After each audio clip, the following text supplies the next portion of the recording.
Well, joining me now to discuss the conflict in Israel and Gaza is a TV host and satirist, Bassem Youssef. Bassem, it's great to have you back on the programme. I wish it was under different circumstances. First of all, what is your reaction to what happened on October the 7th?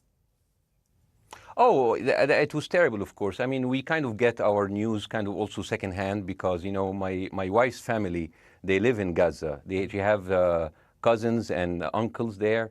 And their house also was bombed. We haven't been able to communicate with them for the past 3 days. Communication are lost.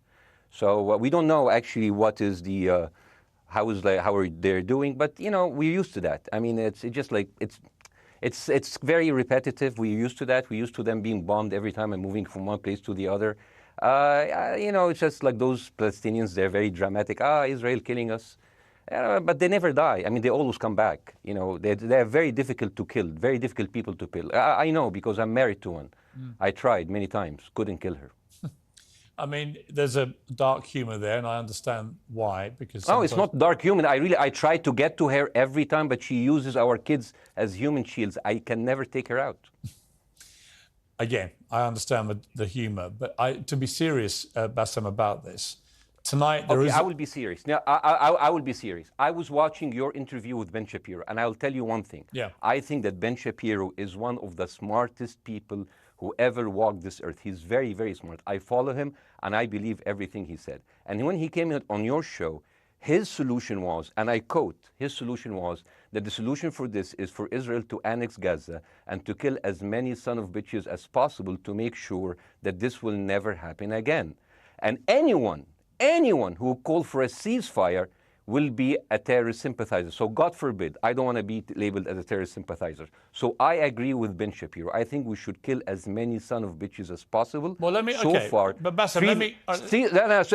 so far, 3,500 people were killed, including 5,000 son of bitches in the bombing of the Baptist hospital as we speak right now. 1/3 of those 3,500 were children. So my question to Ben Shapiro is, how many more son of bitches do we need to kill so Ben Shapiro is happy? Okay, because it changes Bassem, from 1 year. It changes from one. I'm sorry that. Listen, I'm really at a disadvantage here. I'm looking at a camera. I don't see you. I can hear you on my ears. The reason I'm interrupting is I think you might be. I think you're conflating different interviews with Ben Shapiro. He didn't use the phrase "sons of bitches" with me. Let me play to you what he actually said on my show. He did. Go back to your interview. No, he didn't. That was another interview. But let me play what he said to me here.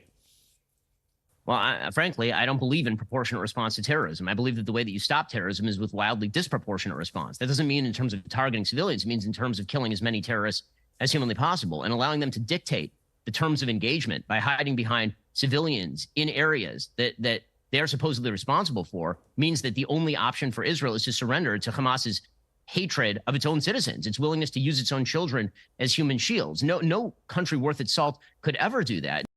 Now, that is substantively different to what you said he said, right? He's talking there but specifically about Hamas terrorists. I agree with him. The thing is, the question is, what is a proportionate response? Because it has been different from one tier to another. So if you look to this graph, for example, this is the death of Israeli and Palestinians, and it's changing from 1 year to year. It's like fluctuating like crypto. So my question is today, what is the going rate today for human lives? I mean, 2014 was a great year for Ben Shapiro. 88 Israelis were died, and there was 2,329 Palestinians killed on the other side. That is one Israeli for 27 Palestinians. That is a very good exchange rate. What I'm saying is, what is the exchange rate for today? So you guys will be happy. That's my question. Well, it's not me. It's not me, guys. I'm not on either side. No, not you. Like when I say you guys, I say like people on the other side of that. I know that you don't think like that, Piers. You're one of the good guys. But let me tell you something. I mean, the reason that I'm using this is that, I mean, I can't remember what happened in 2014, and there was no music festival, but there must be something. I mean, they must do something. It is their fault. It has to be something. I mean, 2018, 300 Palestinians died. Who's counting, you know? So the thing is, what my question is, let's find what is the exchange rate for human life today so we expect the future death of Palestinians and will be happy to it. My response to that would be this, Bassem. I've thought carefully about this because I think it's very tricky for people like me to immerse ourselves into a conflict where we're not directly involved. And I thought carefully about what I feel about this. I feel that the scale of what Hamas did on October the 7th supersedes anything else I've seen in this conflict, really ever.